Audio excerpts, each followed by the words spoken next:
FM, ngabuburit sahur madani.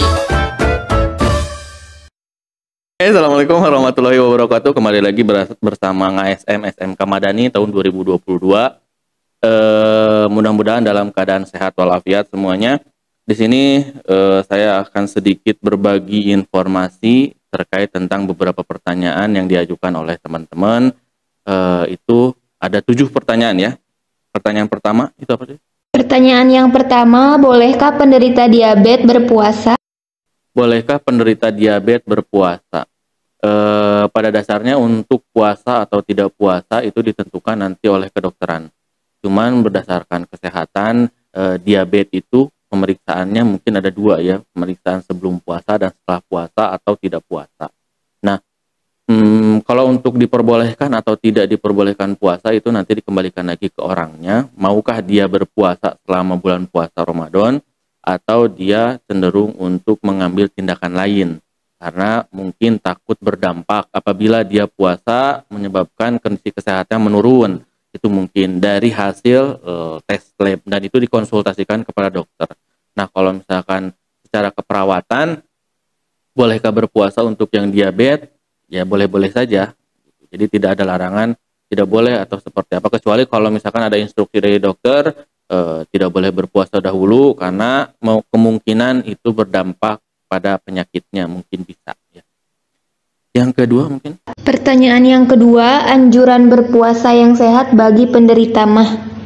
Anjuran puasa yang sehat bagi penderita MAH. MAH itu kan pada dasarnya adalah kondisi di mana asam lambung meningkat sehingga terjadi pengikisan. Nah, mungkin ada beberapa obat yang bisa dikonsumsi ya sebelum puasa sama setelah puasa. Biasanya sebelum sahur mungkin bisa mengkonsumsi obat pereda asam lambung. Dan setelah buka mungkin juga bisa mengkonsumsi penurun asam lambung ya. Karena biasanya sebelum puasa atau sebelum makan biasanya mengkonsumsi dulu dan sebelum berbuka mungkin. Ya, sebelum berbuka juga lebih baik minum dulu ya. Udah minum baru minum Proma atau Milanta atau yang lainnya lah. Jadi jangan dulu makan ya sebelum minum obat. Itu mungkin. Pertanyaan yang ketiga, bolehkah penderita tekanan darah tinggi atau rendah berpuasa?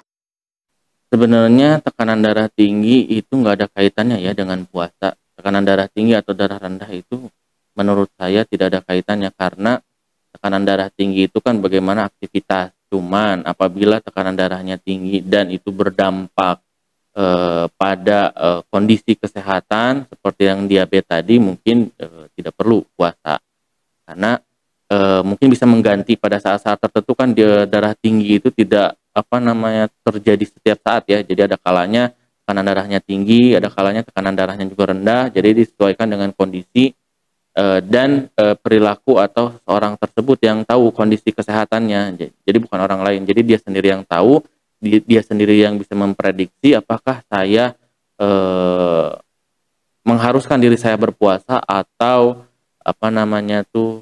tidak berpuasa seperti itu. Sehingga biasanya konsultasi juga ke dokter apakah memang diizinkan atau tidak berdasarkan hasil tes lab. Apabila memang hasil data lab itu mengatakan berdampak pada kondisi tubuhnya mungkin tidak berpuasa mungkin ya.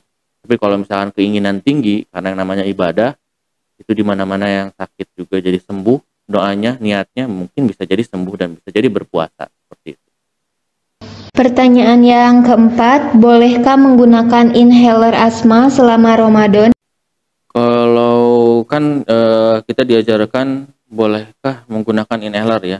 Inhaler itu kan menarik nafas ya sebenarnya atau memasukkan benda atau menarik atau memberikan konsumsi terhadap tubuh mungkin ya. Nah, kalau misalkan dilihat dari yang membatalkan puasa itu adalah masuknya makanan dan minuman ke dalam tubuh. Berarti karena memasukkan benda ke dalam tubuh, jadi cenderung itu tidak diperkenankan. Namun inhaler ini juga bisa dilihat situasi kondisi. Jadi apabila dia mengidap asma ya mungkin ya batal puasanya ya. karena karena memasukkan benda atau memasukkan sesuatu ke dalam tubuh seperti itu. Nah, kalau misalkan yang asmanya masih bisa direhatkan dan apabila itu berdampak buruk mungkin nggak puasa ya, mungkin tidak puasa gitu. Pertanyaan yang kelima, bolehkah seseorang berpuasa jika mereka melakukan transfusi darah di rumah sakit? Kalau untuk transfusi darah kan kayak begini. Sebenarnya puasa itu dilakukan kepada seseorang apabila kondisinya baik ya, kondisinya dalam keadaan baik. Nah, kalau misalkan dalam keadaan sakit, Islam mengajarkan bahwa boleh tidak berpuasa apabila kondisi tubuh itu tidak memungkinkan.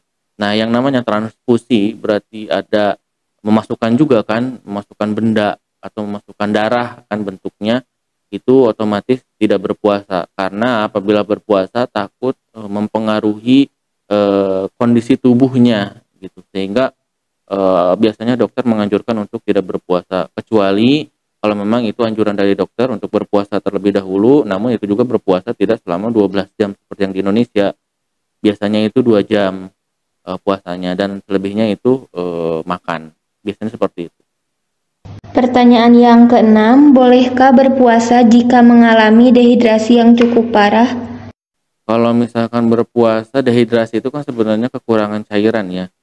Jadi tadi kalau misalkan kita berdampak buruk terhadap tubuh, instruksinya adalah silahkan berbuka.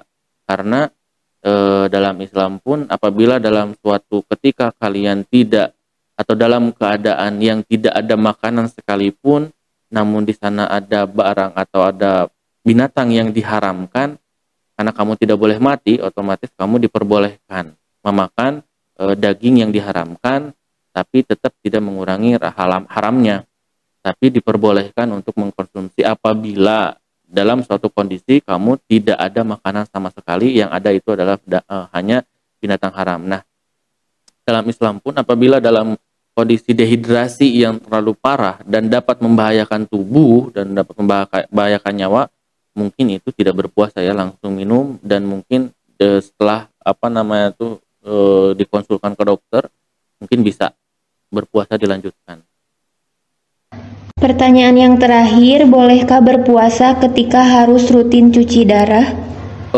Puasa rutin cuci darah itu biasanya sebelum cuci darah mungkin bisa berpuasa ya. Jadi misalkan besok ada jadwal hari Jumat atau hari Senin itu berpuasa atau cuci darah mungkin ya.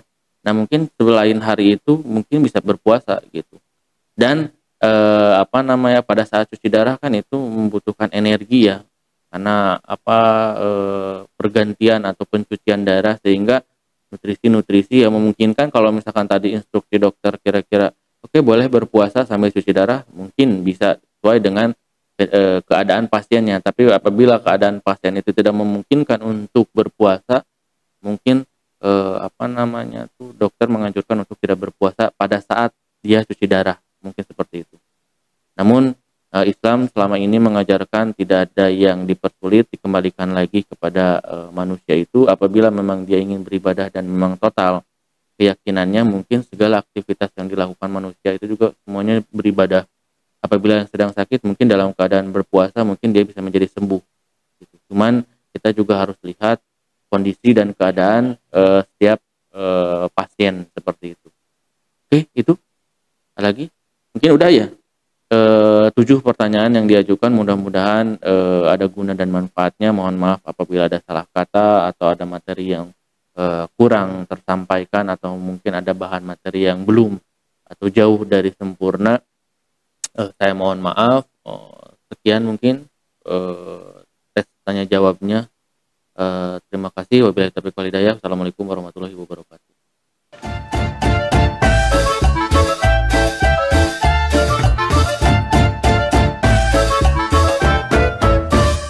SM Ngabuburit Sahur Madani.